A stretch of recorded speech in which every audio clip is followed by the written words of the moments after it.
The kit, titled Women In and Out of Work, provides information about questions that are important to women workers, like retrenchment, sexual harassment and childcare. It was compiled by the Women's Subcommittee of the Trades Hall Council. Some 50 unionists, both male and female, attended the launching last night at the Torres Centre. Its aim is to form a guideline for women in the workforce. As a member of the Women's Subcommittee, Barbara Pocock explains. Well, for a number of periods, weeks, we have been thinking about the needs of women in Newcastle, and the thing which really struck us was there was a lot of information needed by women trade unionists, but they don't always have the consciousness that men do about their rights in the workplace. And most immediately there were attacks, or are sort of attacks being made against some women and their access to work, and the access of married women particularly struck us. So we have got the kit together with information and arguments against that argument, and we're putting it into the hands of as many women trade unionists or not as we can. Is ignorance about trade unions really that big a problem in Newcastle? It is in some workplaces. Many women, of course, are active and members of their unions, and it's not a problem for them. In other cases, women just don't have the time, they don't have the childcare to attend union meetings and find out about their union.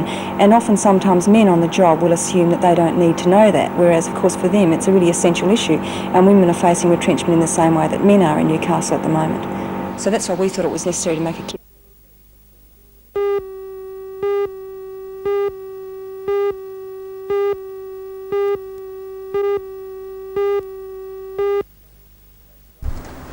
Thanks, John. Good morning. Well, I definitely know who's got the better position this morning, and it's not me.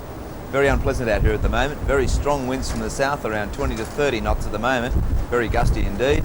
For the board riders this morning, I'm afraid it's a no-go. Waves are around 1.2 to 1.5 metres at the moment, but that swell has to be increasing with these strong winds, and I'm sure the seas are going to be a lot bigger by this afternoon.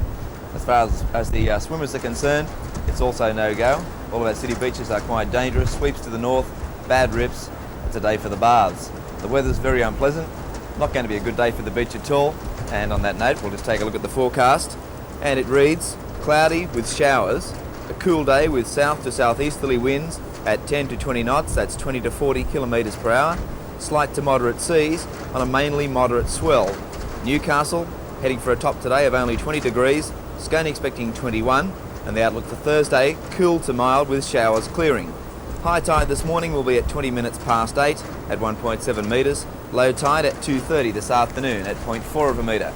Well, that's our look at the surf and weather this morning. There's not much to report. A terrible day for the board riders, a terrible day for the swimmers, a terrible day for the beach in general. And weather-wise, it's not looking much better. Nice day to stay at home and stay in bed, actually. Have a nice day whatever you're doing. Take care on the roads. We'll be back again tomorrow morning.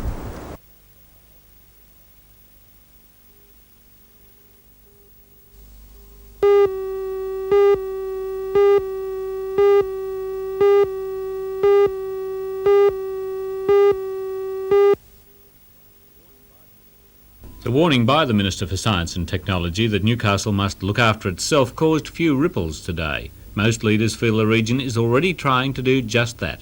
But I'd have to make the point to you that one of the interesting things about the Newcastle Society in recent years is that it has really come together.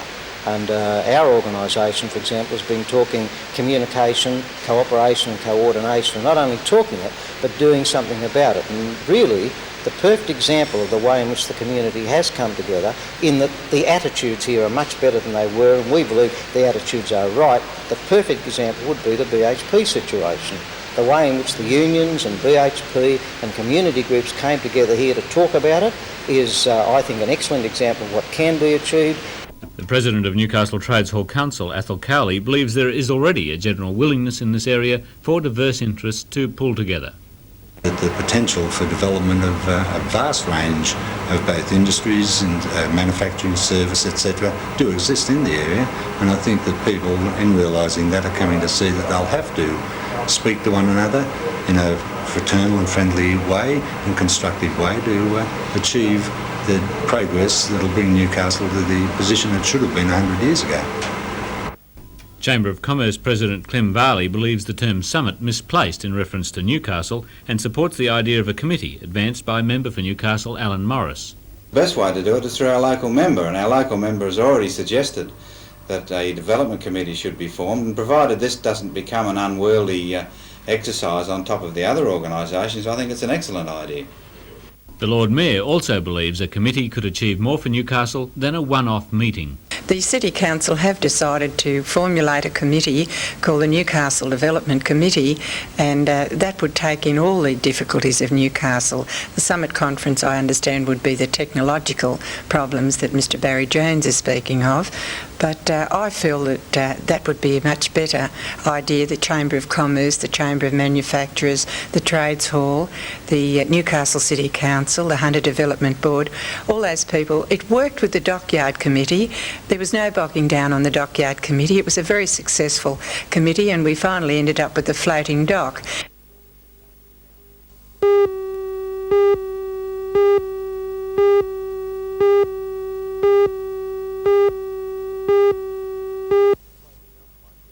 The display, mounted by the Garden Suburb Rural Youth, centres around a huge clock face made up of fruit and other agricultural products and byproducts. It's a credit to only a handful of Garden Suburbs Rural Youth branch members, and it certainly is attracting the interest of shoppers in the mall. The clock display is not the only feature. Nearby are also pens of farm stock, including sheep and even ducks. The Rural Youth puts these sorts of displays on each year as part of their community service. Their motto is learning by doing, and that's exactly what these youngsters aged 8 to 18 have done, and have done it well. The Time for Agriculture exhibit opened at Garden City Mall last week and will continue through until next Saturday.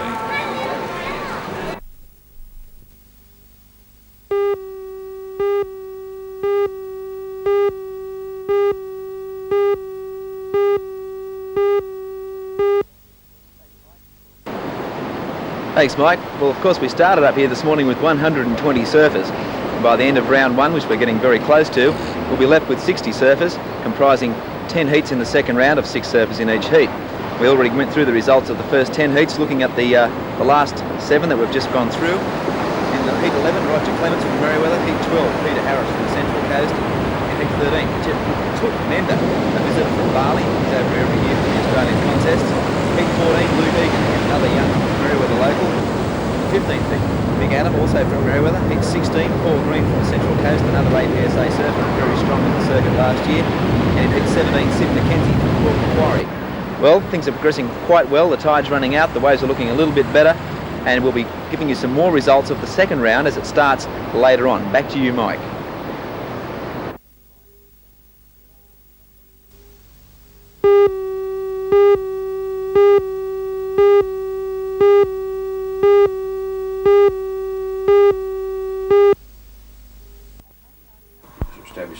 At home last night, Mr Eddy said his retirement was time to fit in with the company's moves. Before he left, he had to see through the establishment of a new plant at Taree and then Townsville. Now he believes he has left the company in good hands. His career with Gunninan started in 1937 as an engineering apprentice. In 1968, he became general manager.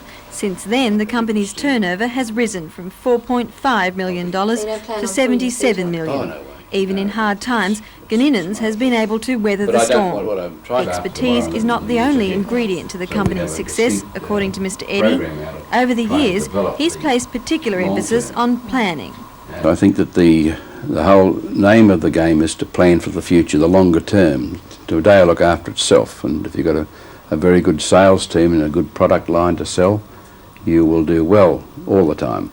There'll be hardships because when there's no work about, you just can't score. But we endeavour to get into the long-term contracts where we can, where you can really develop and plan well around them. You can do things that have long-term effects. You can put planting that takes care of the future, and all your planning then gets into this longer-term aspect, and you make the appropriate action to take care of it. And I think this is what we've always attempted to do. Mr Eddy's association with the company is not over. He'll continue on as a director of Gunninan's, but the day-to-day pressures are behind him, and there'll be more time now to spend with family members, some of whom have already started demanding more attention. I've been flat-strapped, I suppose, and travelled.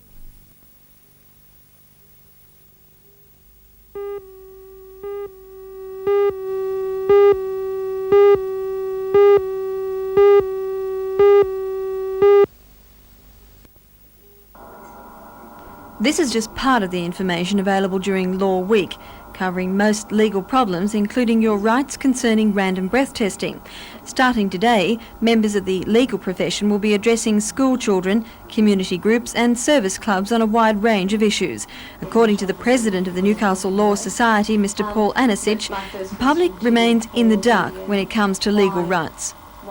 I think a lot of the public are not aware of the legal rights they have, and it's an opportunity within this week to expose people to those rights.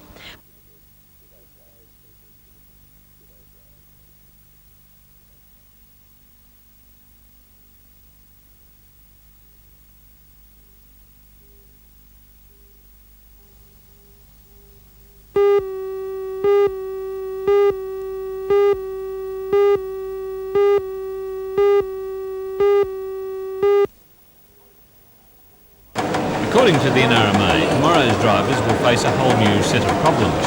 To anticipate some of them, the association has given this Commodore an engine transplant. Under the bonnet is a Buick V6 engine fitted with a computer-controlled carburation and ignition system. The accuracy of the computer-controlled system gives a low level of emissions and better fuel economy. But what happens when it all goes wrong? Won't the computer age car bring with it a whole new set of problems that are more difficult to fix than the old set? I believe it will. This is one of the reasons we've designed or put together this computer tech program to try and overcome some of these problems and learn the functions and diagnose the problems before they arise, and train our staff, engineers and road servicemen on what to do when it happens. When a computerised car suddenly stops in the middle of a wet night, as they always do, what's the NRMA patrolman going to be able to do about it? Well, a lot of these cars, or some of them, this one in particular we have here, has its own diagnostic circuit in it, which gives them an area to start on, and they can follow a chart to diagnose. I know in the rain, of course, there's always situations and elements that are going to make this difficult.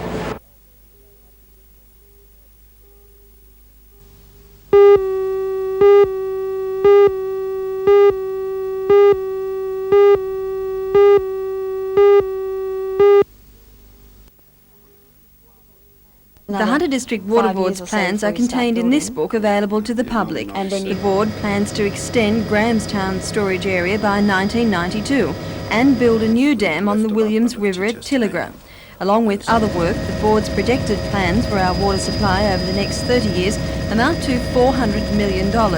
According to spokesman Mr Peter Michel, the work will not mean any major increase in spending other than that allocated each year to supply works. The proposal is that we now try and regulate our spending so that it's only necessary to put money in the ground when it's absolutely required.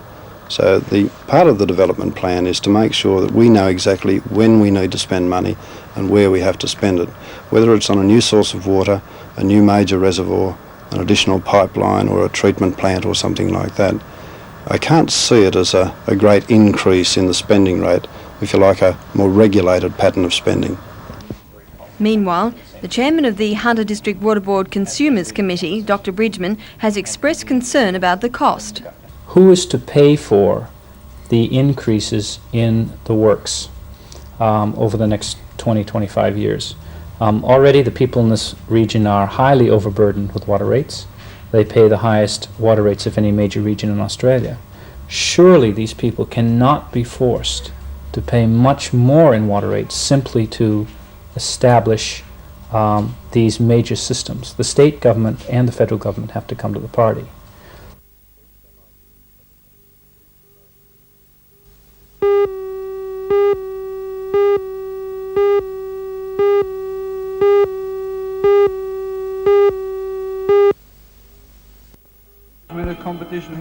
This is the first get-together for the Newcastle branch of the International Hairstylist Society. The aim is to promote a high standard in the industry and to foster new ideas. Guest hairstylists included the current Australian champion from Canberra, Angelo Cataldo. He and other visiting experts in their field whipped up their own creations last night. The latest trend, I am told, is called anti-gravity, the high and full look with lots of colour. For local hairdressers, this is regarded as a warm-up to the regional championships to be held on May the 29th at the Newcastle Workers Club. The Society is looking for more support to host the Australian Championships next year.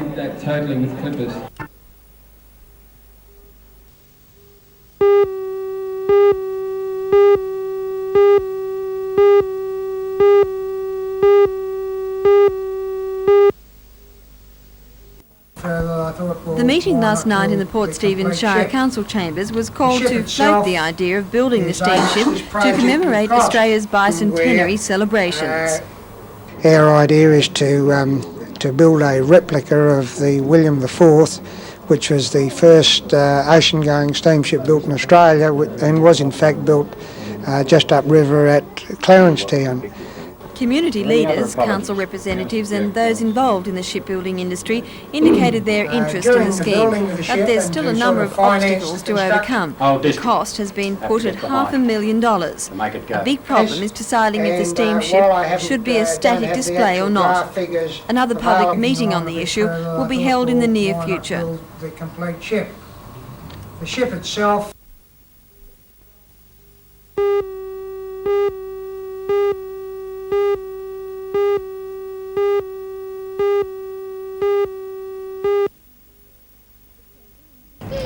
The centre in Bishopsgate Road offers inexpensive casual care for preschool children. Most of the week it caters only for 3 to 5-year-olds, but on Fridays it accepts children under 2. To provide that service, the centre employs a nurse whose wages are paid with a yearly grant of $1,700 from the Department of Youth and Community Services. But the centre's coordinator, Mrs. Margaret Payno, says she's been told that the grant is to be discontinued. Mrs. Payno says without the grant, the centre will no longer be able to care for very young children, a service she believes is important. Most definitely, especially the 15-month-old to about 24 months old when they're just learning to say no. They seem to take a delight in doing it, and they just sort of make the mothers so desperate that they just want a little break. They love their children, but they just want that little respite from them while they go and just sort of get their breath back, I think. Is there anywhere else in Newcastle that these mothers of young children can go to get them looked after occasionally? No, not at all. There is one centre at Belmont, but of course that is not at all suitable for anybody in the Newcastle area. A spokesman for the Department of Youth and Community Services said today that it's not yet known whether the centre's grant will be continued. He said the matter had been referred to the Minister, Mr. Walker, who would make the final decision within several weeks. However, if that decision isn't made soon, the centre will have insufficient funds to continue its service for children under 2.